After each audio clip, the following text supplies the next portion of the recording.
C'est encore une heure où c'est possible de faire une conférence. C'est peut-être après le déjeuner où c'est un peu plus difficile. Donc, je crois que la fin va nous permettre quand même de discuter sur un sujet qui nous tient beaucoup à cœur, en tous les cas, nous, rhumatologues, mais je crois qui vous implique autant que les médecins, parce que vous savez que ce sont des produits qu'on utilise. Alors, je ne sais pas comment je vais diriger. Voilà. Ce sont des produits qu'on utilise beaucoup en pratique courante, et pour ne prendre que l'exemple des États-Unis, parce que je pense que c'est eux qui ont des bases de données avec certains pays européens où on a une idée de la consommation d'anti-inflammatoires non stéroïdiens, qui est le sujet qui nous retient aujourd'hui. Et comme vous le voyez, regardez, sur une population de 330 millions d'habitants aux États-Unis, vous avez près du 5e qui utilise des anti-inflammatoires non stéroïdiens. Et vous avez, regardé, le tiers de cette, ou même un peu plus de la moitié, un peu moins de la moitié, pardon, qui utilisent de façon régulière des anti-inflammatoires non stéroïdiens. Ça, c'est une statistique de 2015, avec 41% de plus d'utilisation en 10 ans. C'est énorme, et c'est peut-être bon de savoir qu'il y a aussi un nombre de délivrances d'anti-inflammatoires qui est fait. C'est ce qu'on appelle les OTC, et en fait sans prescription. Et parmi ces OTC, vous le voyez, la vedette revient à l'ibuprofène, puisque vous avez des gens qui, dans 90% des cas, prennent régulièrement de l'ibuprofène, voire même des fois associé à un autre anti-inflammatoire non stéroïdien, ce qui n'est pas sans risque, bien entendu. Alors, au Maroc, je le rappelle, je n'ai trouvé que les statistiques de médicaments en termes de nombre. Et dans le nombre, vous le savez, les anti-inflammatoires non stéroïdiens sont en seconde position après les médicaments de l'appareil digestif, et en particulier les IPP. Et là aussi, il y a des choses à discuter, parce que extrêmement important. Et j'ai réservé une plaque pour les effets secondaires des IPP, parce qu'on en trouve prescrits trop souvent. Et à mon avis, votre rôle, le nôtre, nous tous, on doit intervenir dans ce cadre-là. Alors, regardez en tête, vous voyez, d'une autre statistique, le quatuor de tête, l'ibuprofène, encore une fois, le naproxène, le méloxicam et le célécoxib, qui pratiquement sont concernés dans 80% des anti-inflammatoires non stéroïdiens utilisés. Alors, les indications, eh bien, vous les connaissez. Elles sont nombreuses ou variées. Je vais pointer du doigt certaines d'entre elles, et en rhumatologie en particulier, parce que c'est incontestablement quelque chose qu'il faut bien préciser auprès des patients. Alors pourquoi ? La première, je commence par alors ça vous connaissez, l'efficacité anti-inflammatoire, analgésique et antipyrétique, mais surtout, rapidement, vous le voyez, les deux voies. Vous connaissez aussi, je n'insiste pas. Ce sur lequel je voudrais insister, c'est, bien entendu, dans les indications, regardez, en rhumatologie, l'effet sur certaines cytokines, que sont les prostaglandines, et en particulier l'intervention sur la douleur et l'inflammation. Vous savez, quand il y a un stress, qu'il soit traumatique, infectieux ou inflammatoire, vous le savez, l'acide arachidonique fait partie bien entendu, j'allais dire, des métabolites à partir sous l'effet de la phospholipase A2, et vous avez l'intervention, la formation de cytokines, puisque vous avez un appel de cellules qui vont libérer un certain nombre de cytokines, et j'ai nommé là les lymphocytes, les macrophages, les monocytes. Toutes ces cellules vont arriver, et vous avez bien entendu la possibilité, puisque cet acide arachidonique est transformé sous l'effet d'un certain nombre d'enzymes, de bloquer ces enzymes et par là même d'obtenir l'effet anti-inflammatoire, mais pas seulement, puisque vous avez l'importance de ces cyclooxygénases, notamment dans ce qu'on appelle les effets domestiques, si vous voulez, de ces enzymes, et de ce fait, les prostaglandines vont, pour certaines, être inhibées. Or, vous le voyez, elles interviennent dans la protection de la muqueuse gastrique, elles interviennent bien entendu dans tout ce qui est fonction plaquettaire, également au niveau rénal, mais surtout pour nous, en rhumatologie, c'est surtout cette case-là en jaune qui est importante à préciser, puisque c'est l'effet recherché. Alors, là, j'ai présenté les recommandations des spondyloarthrites. Vous savez que la spondyloarthrite ankylosante, puisqu'on les regroupe sous le terme maintenant un petit peu plus vaste de spondyloarthrite et non plus de spondylarthrite, pour la simple et bonne raison que avant, on considérait le terme de spondylarthrite comme étant une arthrite vertébrale. On a des petites articulations en arrière des vertèbres et même les atteintes intervertébrales. Et vous savez que on nommait cela comme ça. Et en fait, dans une spondylarthrite ancienne, on peut intégrer des atteintes périphériques également. Et les purs en termes linguistiques, bien entendu, ont préféré mettre le O entre spondyle et arthrite, le O intervenant comme une liaison, en fait.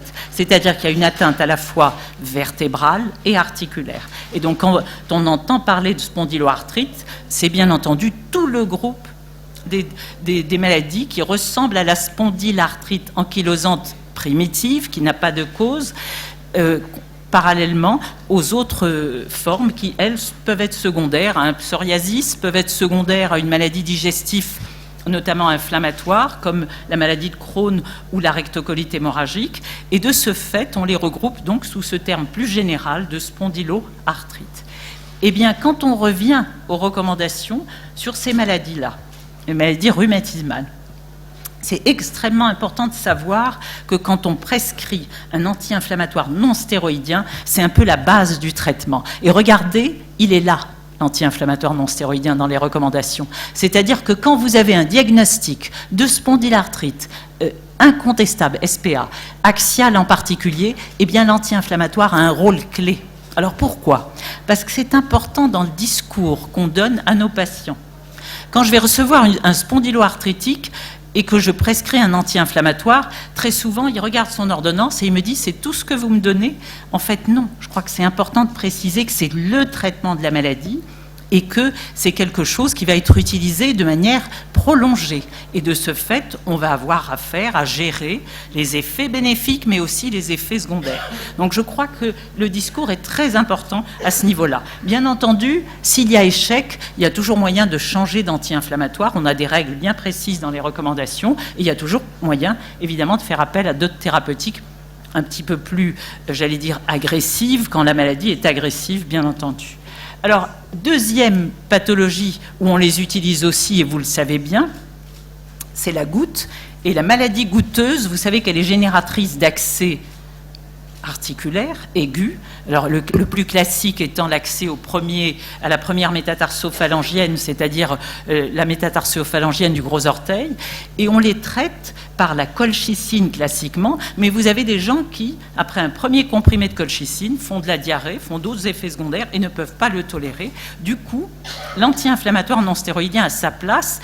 Et juste un point important, il y a eu énormément de présentations sur l'effet. Et regardez, quand on compare, par exemple, ici, deux anti-inflammatoires, l'indométacine, l'étoricoxib, vous avez la possibilité, bien entendu, de gérer cette crise de goutte sans trop de souffrance pour le patient. L'élément important aussi en matière de, de pathologie rhumatismale, c'est l'arthrose, vous le savez. C'est une des maladies les plus fréquentes dans le monde et on a des recommandations très précises. Alors, celle qu'on connaît bien, c'est la gonarthrose, donc c'est elle surtout qui fait l'objet de recommandations, d'ailleurs avec des mises à jour assez régulières. Et regardez, là aussi, très important, quand on a une gonarthrose et qu'on a un faible risque gastro-intestinal, et en particulier parce que ce sont des sujets âgés, et que très souvent, au-delà de 75 ans, on va le voir tout à l'heure, eh bien, on préfère éviter les anti-inflammatoires non stéroïdiens quand c'est possible. Vous le voyez, on peut s'aider d'anti-inflammatoires topiques. Et ce n'est qu'en cas d'efficacité insuffisante qu'on passe à la voie orale, avec bien entendu la gestion, et ça on va le revoir tout à l'heure, mais c'est grandement précisé.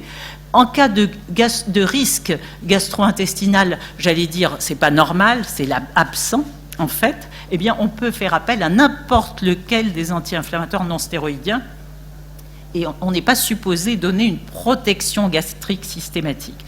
Maintenant, s'il y a un risque gastro-intestinal élevé, et je vous rappelle que l'âge fait partie des risques gastro-intestinaux élevés, là, oui, vous associez systématiquement un IPP. troisième élément important et qu'on connaît mieux, et vous le savez comme moi, on le connaît mieux depuis les années le début des années 2000, lorsque le rofecoxib, ce fameux coxib, avait été retiré de la place publique, du commerce, dans la mesure où il avait entraîné un certain nombre d'effets secondaires cardiovasculaires. Eh bien, regardez, lorsque le risque cardiovasculaire est élevé, on doit considérer, alors le naproxène fait partie de ce qu'on indique, mais aussi, attention, évidemment, aux autres contre-indications, notamment gastro-intestinales, mais pas que celle-là. On va en voir d'autres. Alors, si tout cela n'est pas efficace, et c'est là où on passe à des traitements oraux, locaux, notamment en termes de choix, il y en a d'autres, mais en tous les cas, c'est important de savoir qu'il occupe la tête dans les indications. Alors, des maladies hors de la rhumatologie, j'en ai pris quelques exemples, juste pour vous dire, regardez ce que ça donne dans la dysménorrhée, que vous utilisiez du pyroxicam ou du diclofénac comme ici, vous le voyez, 0, 15, 30 minutes, 45 et 60 minutes, l'efficacité est quand même spectaculaire puisque vous avez une diminution incontestable. Alors ici, c'était l'évaluation de l'échelle visuelle analogique, c'est-à-dire, vous savez, cette échelle entre 0 et 10 où on demande à nos patients de situer le niveau de leur douleur et où on arrive à avoir, bien entendu, cette référence incontestable pour mesurer la douleur puisque c'est maintenant quelque chose qu'on arrive à évaluer et à quantifier. Autre maladie, les coliques néphrétiques. Là aussi, regardez, l'indométacine, un exemple d'anti-inflammatoire, encore une fois, elle fait aussi bien que la morphine. Regardez, la courbe de dégression de la douleur est remarquablement bien parallèle à celle de la morphine. C'est dire combien c'est important de savoir que ça marche, évidemment, dans ces indications. Alors vous allez me dire, vous connaissez tout ça, c'est vrai, mais les gens continuent à faire des études. Regardez, celle-là est très récente, et c'est peut-être important, bien entendu, de le savoir. Et d'éviter les morphiniques qui actuellement font l'objet d'un certain nombre de publications, dans la mesure où qu'il s'agisse des morphiniques, des opioïdes, méfiez-vous, il y a actuellement une levée de bouclier contre ces produits pour une raison très simple, c'est que la tolérance des patients, et en particulier l'utilisation au long cours, fait que, eh bien, ils n'arrivent plus à s'en détacher, et vous avez des patients chez qui vous avez du mal à bien entendu, à faire un sevrage, même progressif. Ça pose de gros problèmes, et c'est le cas des opioïdes faibles que vous connaissez, qui sont disponibles sur ordonnance, évidemment, au Maroc. Alors, je vais aborder la chose qui nous intéresse tous et qui probablement appelle notre vigilance au quotidien vis-à-vis des patients, qu'ils aient une prescription ou qu'ils n'en aient pas. Parce que vous le savez, certains anti-inflammatoires non stéroïdiens sont délivrés en ETC et encore une fois, on va axer sur l'estomac et les effets cardiovasculaires, comme je vous l'ai dit, qui sont mieux reconnus depuis le début des années 2000. Alors, le mécanisme d'action, je n'y reviens pas, je le projette volontairement pour vous rappeler, bien entendu, les effets sur l'estomac et le rein et le cœur et les vaisseaux, mais surtout, pour rappeler une chose, c'est que quand on a découvert les coxib, eh bien, on s'est dit, c'est formidable, il n'y a pas d'effet gastrique. Et on en est revenu un petit peu parce qu'il y a quand même un pourcentage de gens qui vont faire des effets secondaires gastro-intestinaux. Et je crois que c'est important de le préciser pour la simple et bonne raison que même si je délivre un coxib sur un terrain d'ulcère, je ne dois sûrement pas ne pas prendre mes précautions en considérant le risque et en l'évaluant. Autre élément très important, c'est qu'on s'est rendu compte que les anti-COX-2, les coxib, eh bien, peuvent avoir d'autres effets parce que leur rôle est très important dans certains organes.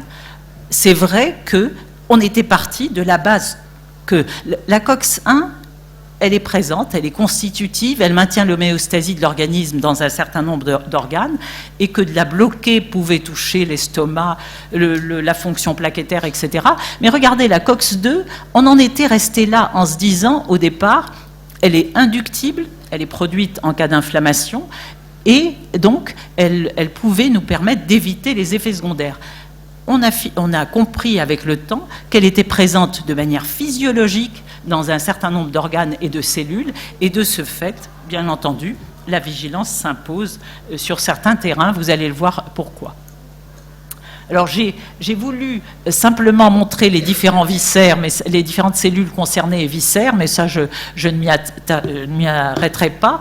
Et je vais commencer par l'effet gastro-intestinal, et en particulier gastrique, on verra l'intestin après, parce que, vous le voyez, la gastrotoxicité des anti-inflammatoires non stéroïdiens est quand même dépendante d'un certain nombre de facteurs. Lesquels? L'âge.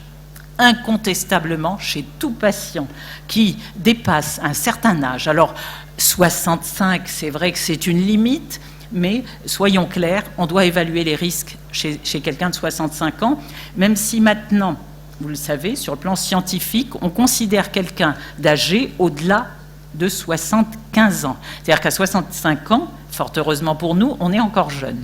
Donc, je crois que c'est important, et j'en fais partie. Alors, deuxième point important, deuxième point très important. Je crois que les antécédents d'ulcères peptiques, je n'y reviens pas, vous le savez, ça fait partie évidemment des risques. Mais surtout, regardez bien, la prise simultanée d'autres INS, des thérapies concomitantes et les associations, on va y revenir plus tard. Une maladie grave, je ne vais pas avoir les mêmes risques si j'ai une polyarthrite rhumatoïde qui a une forme sévère et une polyarthrite rhumatoïde qui a une petite forme. On pourra en discuter tout à l'heure, mais c'est très important. Autre chose d'important, c'est que l'infection à Helicobacter pylori, il a été démontré clairement sa relation avec la maladie gastrique. Ça, vous le savez. Mais ce qui est très important, c'est que si j'ai quelqu'un chez qui je méconnais une infection à Helicobacter pylori et que je prescris un anti-inflammatoire non stéroïdien, eh bien, je vais avoir probablement un risque multiplié par 1,5 à 2 fois le risque de quelqu'un de non atteint. Donc, c'est quand même extrêmement, là aussi, important de le souligner. Alors, toutes ces complications font que, bien entendu, je dois utiliser cela avec beaucoup de précautions et faire rechercher ces facteurs de risque, c'est clair. Alors, l'âge, qu'est-ce qu'il fait, l'âge, sur la muqueuse gastrique? Et je l'ai projeté en anglais parce que je l'ai trouvé extrêmement intéressante. Je vais axer sur 3 points. Le premier, vous le savez, on sécrète un peu plus d'acidité quand on a avec l'âge. Et c'est incontestablement le fait du vieillissement de nos cellules, vous le savez.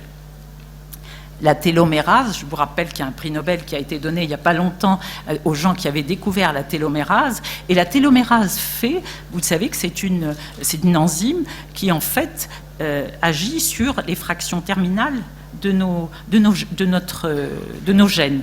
Et quand une cellule se renouvelle, vous avez, bien entendu, avec le temps, elle perd les télomères, c'est-à-dire l'extrémité distale de ces gènes, et vous n'avez plus la qualité de cellules qu'on avait avant.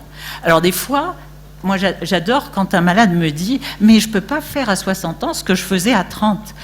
Ah, alors vous êtes obligé de réexpliquer. Bien sûr que je ne peux pas faire ce que je faisais à 30 ans, c'est évident, mais ce n'est pas pour autant que je suis malade. Ça veut dire que je peux utiliser mon corps en fonction de mon âge. Et c'est extrêmement important de le préciser. Ce n'est pas pour autant que c'est pathologique. C'est tout simplement l'évolution normale de l'organisme.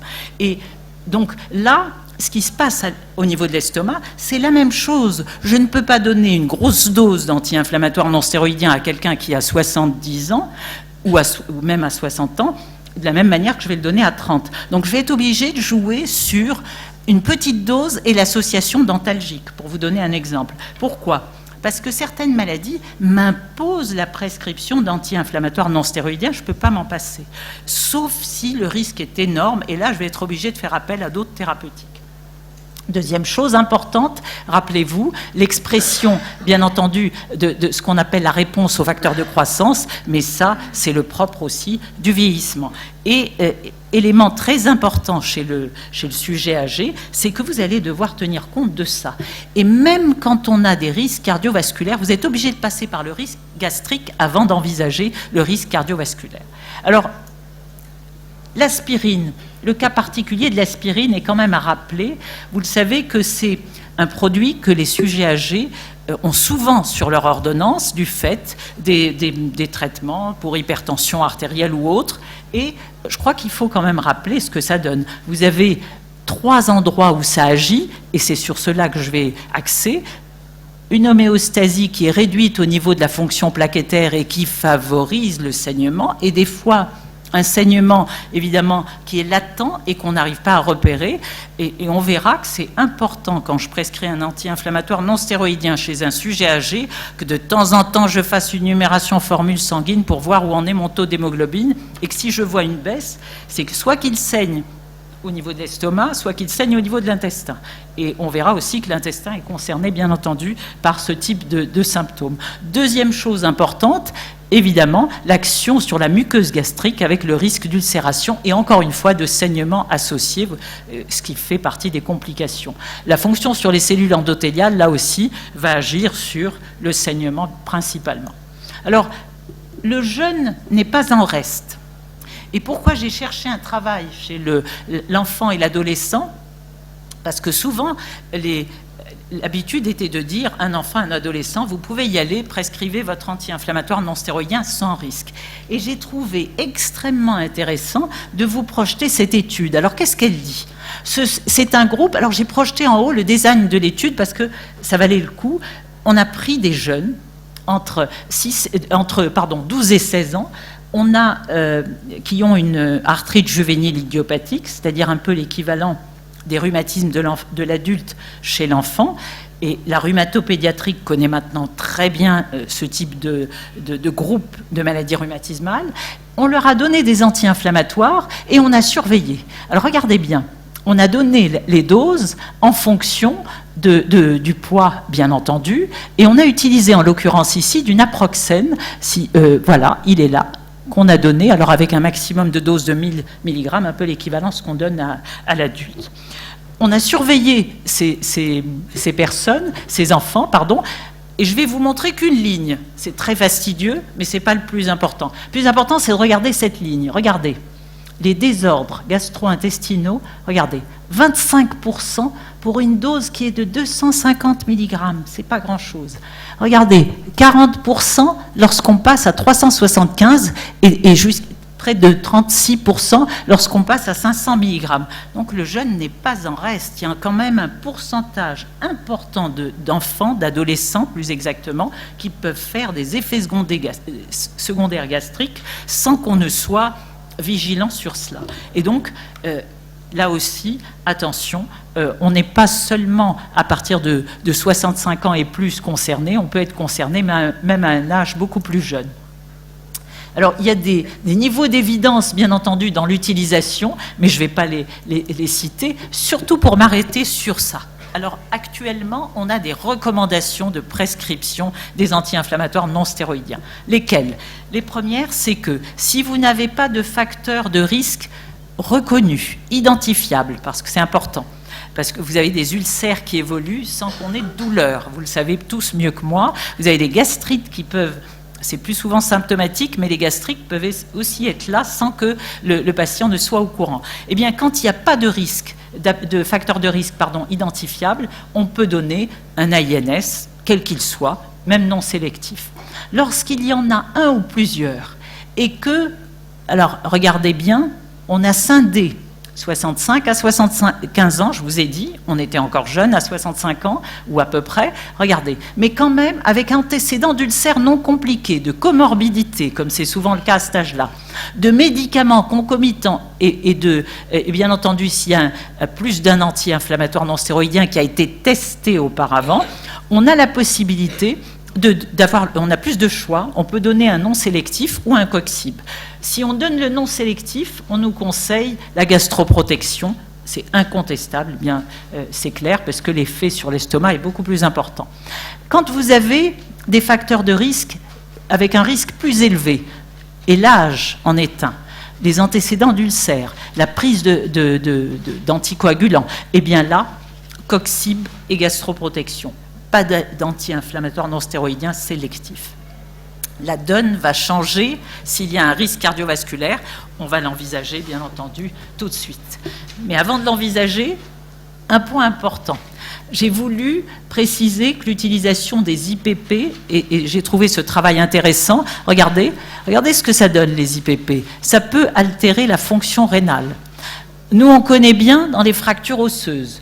Pourquoi? Parce qu'on le sait, les IPP inhibent la pompe à hydrogène au niveau du tissu osseux et font que les ostéoclastes vont résorber plus d'os. Et du coup, qu'est-ce qui va se passer? Eh bien, il y a très souvent des fractures qui se produisent en nombre plus élevé chez les utilisateurs d'IPP que chez les non-utilisateurs. Et ça, c'est une donnée bien connue. Alors, est-ce qu'on parle d'ostéoporose secondaire à l'IPP? On n'ose pas trop, mais on en cite quand même. On n'arrive pas encore à franchir le pas, mais c'est important de le dire. Troisième effet secondaire, ce sont les infections. Les IPP favorisent, regardez, jusqu'à 600% d'augmentation des infections et la pullulation microbienne au niveau intestinal. Alors, et bon, la démence, j'avoue que je l'ai découvert en lisant l'article et les travaux que je connaissais. C'était surtout les autres effets secondaires, mais la démence, vous le voyez, ça semble apparaître dans 4 à 80% des cas. Alors, au niveau maintenant intestinal, qu'est-ce qui va se passer sous l'effet des anti-inflammatoires non stéroïdiens? On parlait avant de diaphragme, on parlait d'ulcération et on parlait d'effets des anti-inflammatoires non stéroïdiens pris en forme suppositoire, de rectite, bien entendu. Eh bien là, on le sait, et c'est très important de le relever, c'est qu'il peut y avoir de la malabsorption, c'est clair, mais regardez, l'inflammation intestinale. Or, certaines maladies inflammatoires chroniques de l'intestin, maladie de Crohn et rectocolite hémorragique, s'associent à des rhumatismes. Je vous l'ai cité tout à l'heure, la spondylarthrite. Alors, vous imaginez bien que si on donne un INS à ces gens-là, eh bien, il risque d'y avoir une exacerbation de la maladie digestive, et c'est tout l'intérêt de pouvoir maîtriser l'inflammation avant de leur prescrire cela. Il peut y avoir des micro-ulcérations, et il peut y avoir des saignements. Et là, c'est très important chez le sujet âgé en particulier de vérifier régulièrement son taux d'hémoglobine. Ça, on en a parlé tout à l'heure. Alors, avec des fréquences, vous le voyez, qui peuvent atteindre, dans les 3 premiers cas, 70% des prescriptions d'INS. C'est quand même énorme. Les études qui le prouvent, je vous en ai... Alors, il y en a une qui est très connue ici, c'est la fameuse étude précision, mais vous le voyez, et il était question d'étudier les effets du tube digestif bas, et vous le voyez, on a comparé, alors je prends des exemples, un coxib et un AINS non sélectif, en tous les cas il est à cheval en anti-COX-1 et COX-2. Les autres, là, le deuxième travail, c'est les coxib et différents AINS. Ici, le diclofénac et l'étoricoxib, et ici, le célécoxib et le naproxen ou l'ibuprofène.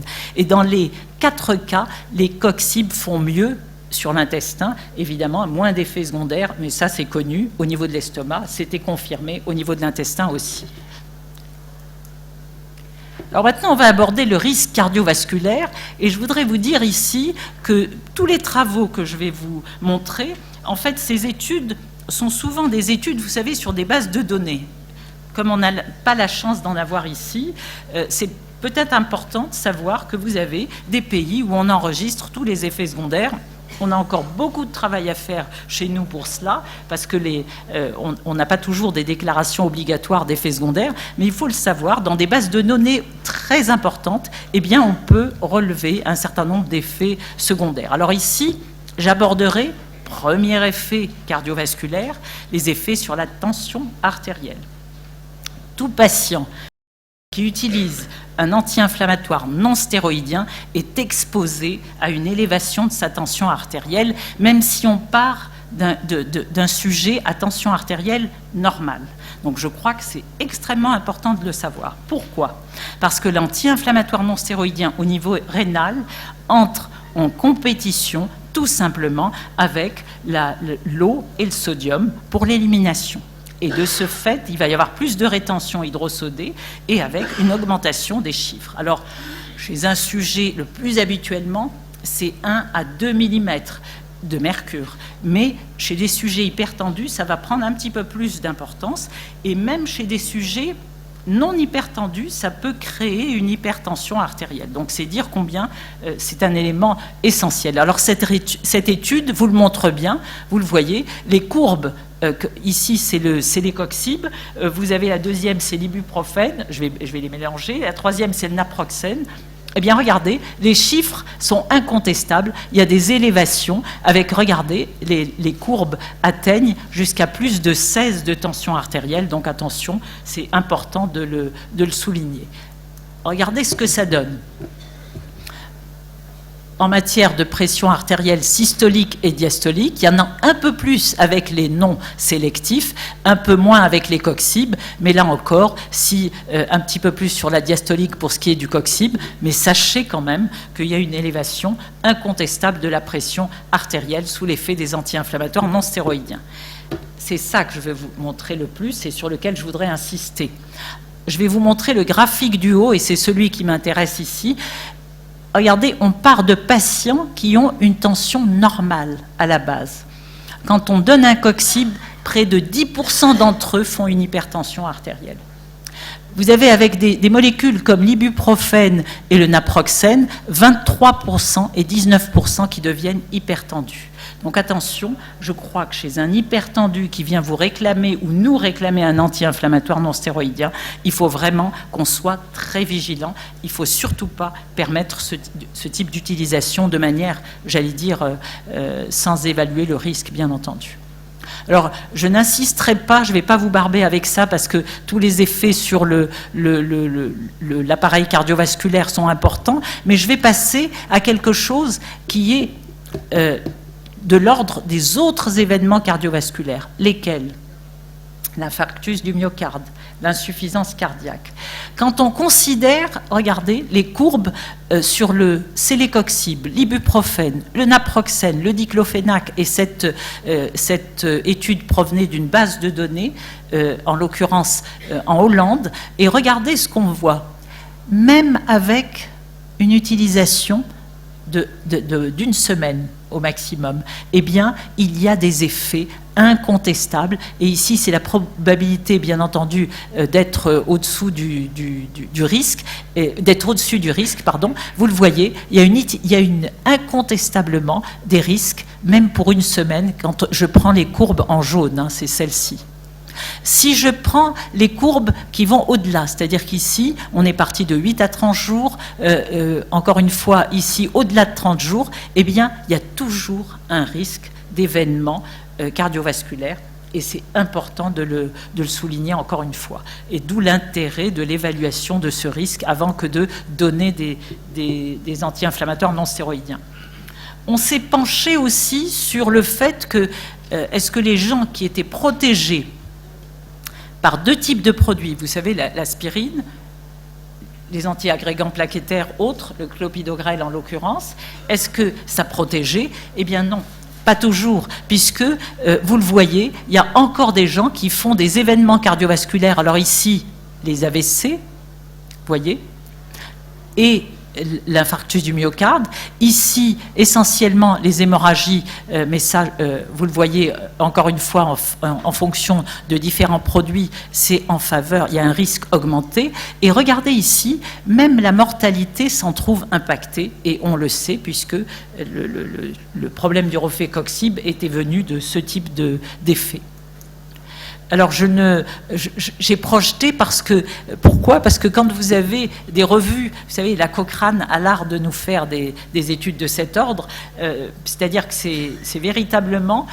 On a mis en parallèle tous les anti-inflammatoires non stéroïdiens disponibles, certains n'existent pas au Maroc, vous le voyez, il y a des risques pour tous les anti-inflammatoires ou à peu près, sauf peut-être un petit peu pour les dernières molécules, mais elles ne sont pas encore, j'allais dire, elles n'ont pas encore suffisamment de durée de vie pour qu'on puisse dire est-ce on sera complètement épargné par ça. Pareil pour les accidents vasculaires cérébraux, la liste de la Cochrane, et surtout, les recommandations. Alors, quelles sont-elles ? Regardez, on les scinde en deux. Lorsqu'on a un risque d'insuffisance cardiaque chez quelqu'un qui est connu, cardiopathe, on le sait, eh bien, lorsqu'il est évalué, ce risque, et qu'il est faible, c'est-à-dire qu'on a une classe 1 à 2 de la New York Heart Association, vous le voyez, on peut donner des AINS non sélectifs ou des coxibes avec la prudence qu'impose le risque gastro-intestinal. Donc, vous le voyez, on peut l'utiliser. Mais attention, on nous dit toujours surveiller le poids, l'œdème, la dyspnée, l'orthopnée, etc. Et en particulier, s'il y a un anticoagulant associé, surveiller l'INR. Maintenant, si le risque est élevé, classe 3-4 ou fraction d'éjection inférieure à 30%, c'est clair, pas d'anti-inflammatoire non stéroïdien. Lorsque maintenant vous avez des risques thromboemboliques, et en particulier, alors vous avez des gens qui vont avoir, par exemple, une dyslipidémie importante ou d'autres effets d'autres maladies sous-jacentes, et que ce risque existe, et s'ils ont des salicylés et qu'il y a des facteurs de risque gastro-intestinaux, là on revient à l'algorithme, bien entendu, de l'estomac qu'on a vu tout à l'heure. Si maintenant il n'y a pas de facteur de risque gastro-intestinal, là aussi on rejoint un petit peu cette recommandation, c'est-à-dire qu'on peut donner les AINS non sélectifs avec protection ou les coxibes. Donc vous voyez, les données sont très très claires et c'est important quand même que nous le sachions pour pouvoir bien gérer ces prescriptions. Troisième organe, le tube digestif, le système cardiovasculaire, le rein. Et il a son importance puisqu'il va il va impacter les effets cardiovasculaires. Regardez, on sait que certaines situations sont à risque, la déshydratation, en cas de diarrhée par exemple, l'hypovolémie comme lors d'une insuffisance cardiaque congestive, l'insuffisance rénale chronique définie par un DFG à moins de 30, les sujets, vous voyez, on avance un petit peu plus dans l'âge, au-delà de 80 ans, parce qu'ils ont une réduction non pas néphrotique, mais néphronique, c'est-à-dire pas assez de néphrons, et certains traitements, comme on en trouve souvent prescrits, IEC, ARA2, chez le sujet âgé. Eh bien, le risque, il est de deux ordres. Il y a un risque d'insuffisance rénale aiguë, et les études le démontrent très très bien. Vous n'avez aucun médicament, ou presque, aucune étude, ou presque, qui montre qu'il n'y a pas de cas d'insuffisance rénale aiguë. Et il y a un risque aussi d'insuffisance rénale chronique si l'exposition est prolongée, et c'est, là aussi, encore une fois, vous le voyez, quel que soit le produit, puisque ces études ont concerné différents AINS, ibuprofène, indométacine, etc. Le risque est incontestable pour ce qui est de l'apparition d'une insuffisance rénale. Donc c'est dire combien c'est important, là aussi, de le souligner. Alors, dans cette étude, et c'était intéressant probablement de revenir sur les risques de l'atteinte rénale, on avait pointé du doigt certains facteurs de risque. Regardez, le fait d'avoir un haut niveau d'instruction, eh bien, tout simplement faisait que ça protégeait les gens, puisqu'ils étaient au courant un petit peu des prospectus, ils lisaient les prospectus, ils s'intéressaient en fait à ce qu'ils pouvaient retrouver dans la littérature. L'arthrite 3, la maladie articulaire, je vous en ai parlé tout à l'heure, et notamment quand une polyarthrite, par exemple, est grave, eh bien, on a des risques plus élevés parce que, vous le savez, ce sont des maladies qui produisent des cytokines inflammatoires qui elles-mêmes jouent sur les vaisseaux. Et donc, on a plus de risques quand on a des maladies très inflammatoires. Et troisième élément important, l'hypertension et l'association au paracétamol. Vous le voyez, le risque est quand même multiplié par plus de 2, et c'est tout de même important. On connaît la toxicité rénale du paracétamol, en particulier s'il est utilisé à long terme. Donc, je crois que la prudence s'impose considérablement. Alors, je ne reviens pas, elle concernait le rein, mais je m'arrête sur les recommandations, encore une fois, et regardez s'il y a un ou plusieurs facteurs de risque, et on est toujours dans cette logique d'évaluation du risque, lié à la fonction rénale. C'est le cas des personnes qui ont une insuffisance rénale, des personnes âgées, l'hypovolémie, je vous en ai parlé tout à l'heure, en cas d'hyperkaliémie, d'HTA, d'association de certains médicaments, eh bien, on le sait, le risque est élevé. S'il est élevé, c'est-à-dire qu'il y a plusieurs de ces facteurs, pas d'AINS du tout. La situation est différente si on a un risque qui est modéré, en sachant que ça n'est jamais prescrit au long cours, c'est très important. Et quand j'en ai besoin des fois, je peux le donner, mais pour une petite durée. Et je dis souvent à mes patients, écoutez, mesurez votre tension artérielle si vous avez l'appareil, ou voyez quelqu'un qui peut le faire pour surveiller l'évolution de la tension artérielle. C'est extrêmement important.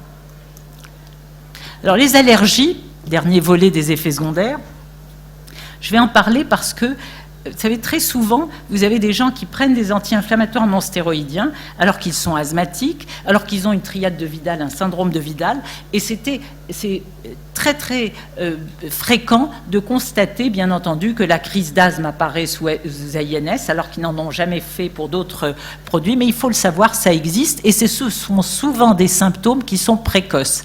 1 demi-heure à 2 heures après l'INS, et vous n'avez pas évidemment de réaction croisée, c'est-à-dire que si j'en fais un avec une famille d'INS, je ne vais pas la faire avec une autre famille, mais c'est important de le préciser, avec parfois des signes tels que l'érythème facial, les angioœdèmes, alors que les symptômes cutanés, eux, sont souvent très tardifs, 4 heures après l'INS, et l'urticaire est évidemment un de ceux qui apparaissent le plus souvent. Alors on a l'angioœdème également, et il y a des réactions de type anaphylactique, et je vais vous en montrer quelques exemples, voire même des réactions sous forme de syndrome de Lyell et de Stevens-Johnson. Vous savez, c'est des gens qui sont complètement brûlés.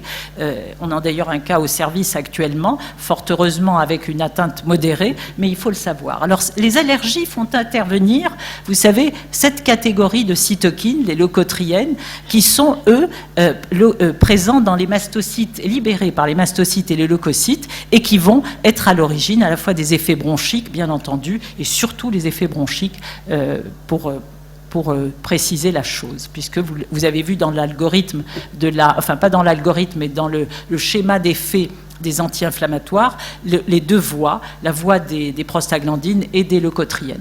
Alors là, c'était intéressant. Regardez les réactions cutanées aux anti-inflammatoires non stéroïdiens.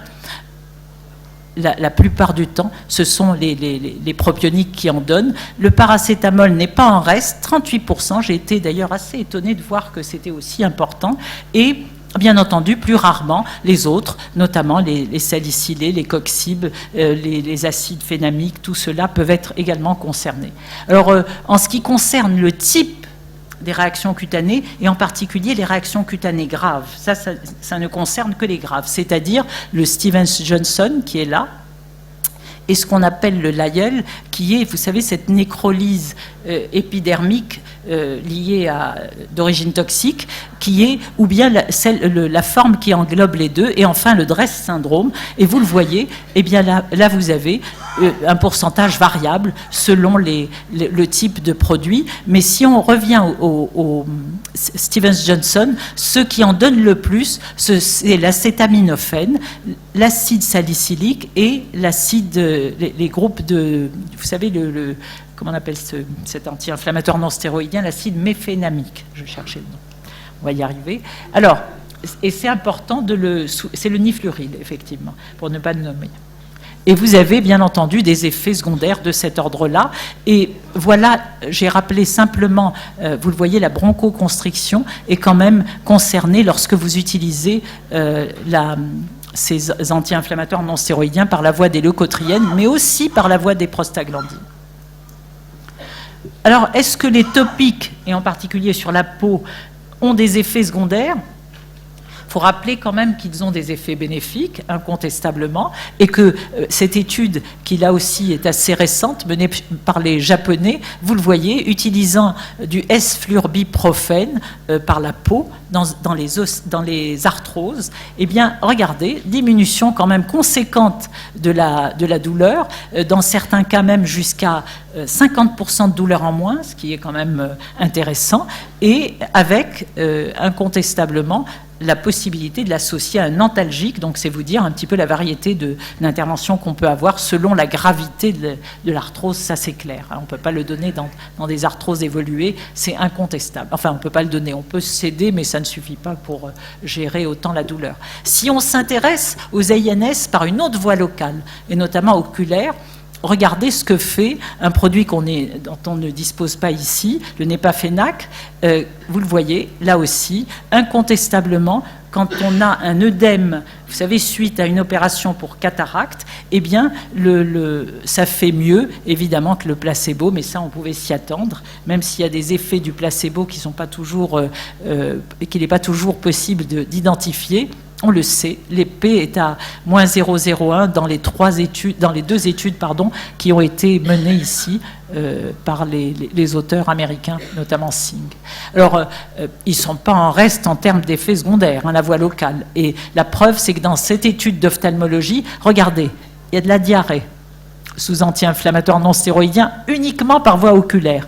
Et il y a même eu des douleurs abdominales, alors je vais le retrouver dans la liste, mais c'est sûr, il y a même eu des douleurs abdominales et surtout, regardez, une insuffisance cardiaque congestive.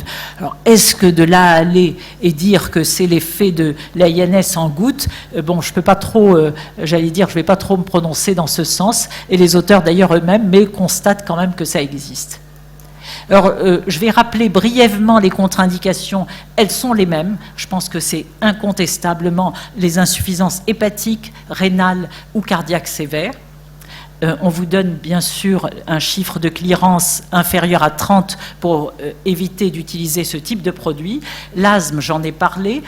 La grossesse, je vais y revenir en détail parce que c'est important et bien entendu, tout ce qui est antécédent d'anti-inflammatoires, de risque hémorragique, etc., là, on le sait, c'est contre-indiqué.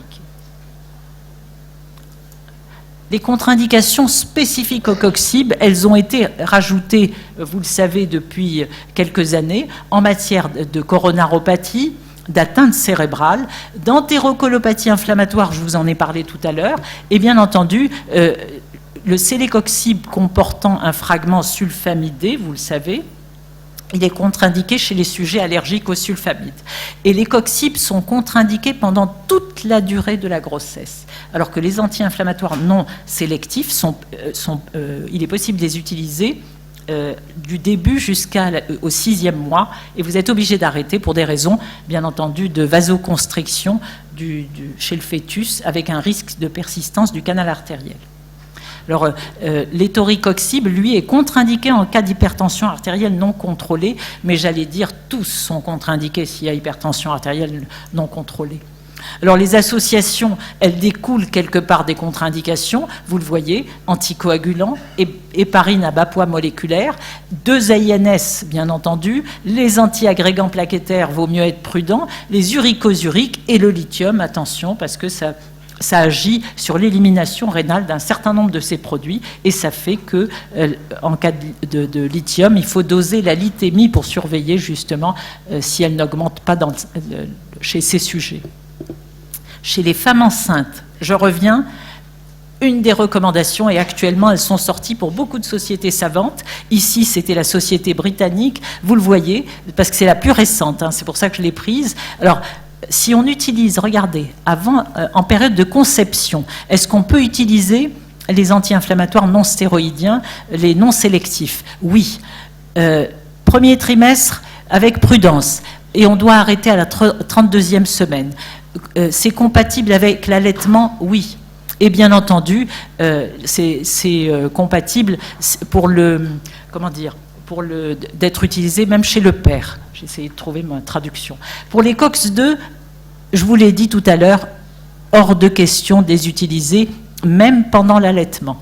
Et en ce qui concerne l'aspirine, on peut la donner, on le sait, chez la femme enceinte et même après l'allaitement, ça, il n'y a pas de doute quand c'est possible. Nous, on le donne, par exemple, chez des femmes lupiques qui ont des syndromes d'antiphospholipides. Vous êtes obligé d'utiliser l'aspirine à faible dose pour éviter les thromboses. Le rôle du pharmacien, c'est la partie que j'adore parce que je trouve, je ne sais pas si vous êtes comme moi, mais je trouve qu'on ne définit pas assez nos rôles. Je trouve, c'est vrai qu'on a beaucoup actuellement de gens qui travaillent en médecine, en pharmacie, mais je trouve quand même qu'il faut qu'on revienne beaucoup sur nos tâches et nos rôles. Et ça, c'était intéressant. C'est une thèse qui a été faite en France, dans une des facultés françaises, et c'était un pharmacien qui a terminé par le rôle du pharmacien, à définir un petit peu le rôle du pharmacien en matière de délivrance des AINS, qu'elles soient faites sur ordonnance ou qu'elles soient faites de manière, j'allais dire, délibérée par le pharmacien, ce qui est tout à fait un droit, mais ça nécessite quand même quelques obligations. Lesquelles ?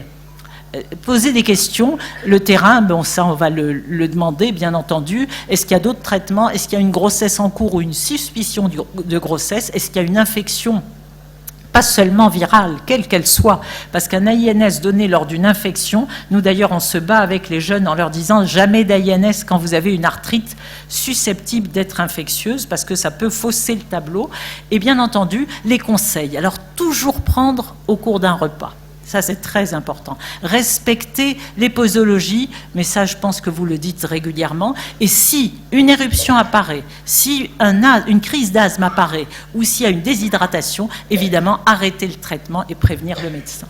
Alors, c'est sur ces quelques données sur le rôle du pharmacien que je voudrais conclure et vous remercier pour votre attention, parce que je sais que je vous en ai demandé beaucoup. Merci.